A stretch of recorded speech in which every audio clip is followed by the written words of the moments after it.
السلام عليكم، عاملين ايه؟ معاكم نوع من قناه ست الستات للاكل والحلويات. عامله لكم ان شاء الله النهارده بسكوت العيد بالزبده، وهقول لكم المقادير بتاعته. ان شاء الله البسكوت ده اللي هيتعمل في الكيس الحلواني مش في المكنه. طبعا بيختلف لان ده بيبقى فيه الزبده احسن طبعا واكتر.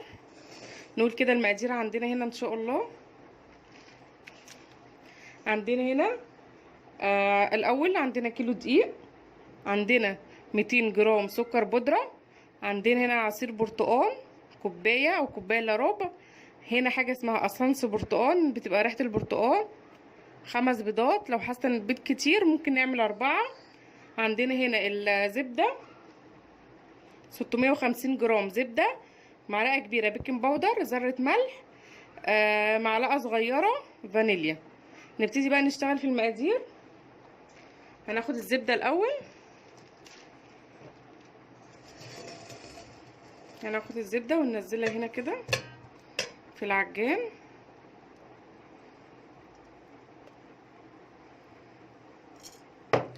هنضربها بقى الاول شوية، هضربها شوية بالعجان.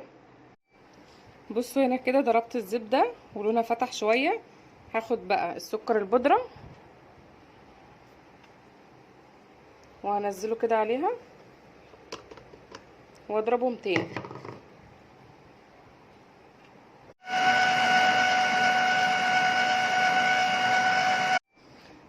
بصوا هنا بقى كده الزبدة فتحت معانا ازاي. هاخد بقى الفانيليا احطها على البيض وانزلهم هنا.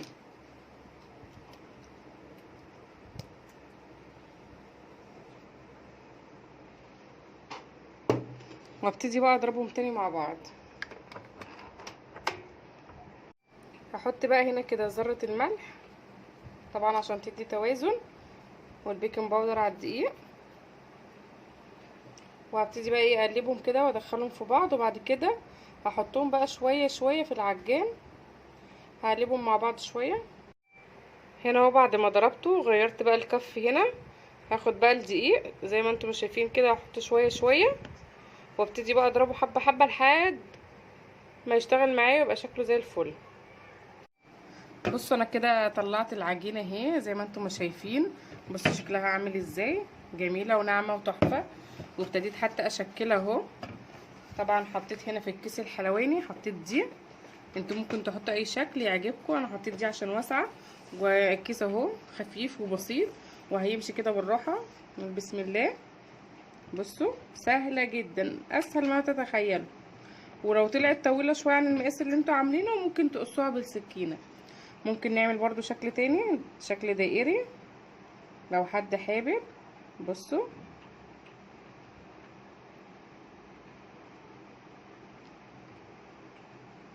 ده كده شكل. عايزين تعملوا مثلا البسكويت شكل صغير ان يبقى حد ياكله بس على قد البق اهو كده، تبقى البسكويته صغيره. عايزين برضو تعملوا شكل تاني ممكن نعمل شكل كده.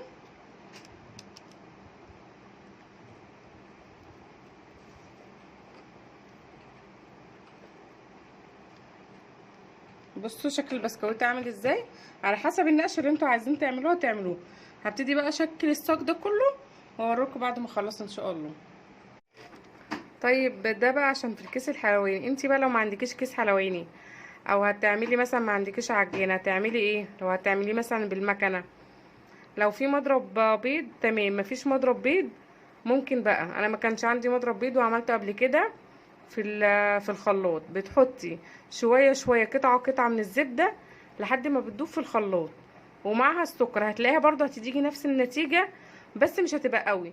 فبتطلعيها برضو بعد ما بتضربي شويه كتير حلوين كده في الخلاط، فبتطلعيها بقى وتكملي بقيه العجين بتاعها بره. هي اهم حاجه ان الزبده هي تتفتح معاكي عشان تقدر تديكي عجينه لينه. يعني بصوا الاشكال دي كلها طبعا دي عشان خاطر ان هي العجينه لينه. ده طبعا بسكوت مش بوتيفور، فخلي بالكوا بقى وانتوا بتعملوا العجينه. لو انتي ما عندكيش الامكانيات دي او هتعمليه في المكنه، حاولي تمشي على المقادير مظبوط عشان يديكي نفس النتيجه ونفس الشكل. وادي البسكوت اهو ما شاء الله بعد ما خلص كله بصوا شكله حلو ازاي، ومن ظهره جميل ازاي وفاتح. طبعا ده شكل حلو، عامله زي الزجزاج. وهنا البسكوت بصوا شكله صغنن خالص. بصوا ظهره مستوي طبعا، ووشه طبعا اللي يحب بقى يجرب الشكل ده يجرب اي شكل. وده الشكل اللي كنت عاملاه معاكم دوريه اهو، والشكل اللي هو عامل زي شكل القلب. بصوا شكله مستوي تحفه. يا رب بقى الوصفه تعجبكم. وده كان كيلو دقيق عملناه في الكيس الحلواني، وعملته بالبرتقال. هعمل لكم ان شاء الله بالشوكولاته، استنونا. ويا ريت لو عجبكم الفيديو ما تنسوش بقى اللايك والشير، وتعليقاتكم بتسعدني، واشتراكي في قناتي. كان معكم من قناه ست الستات للاكل والحلويات. السلام عليكم.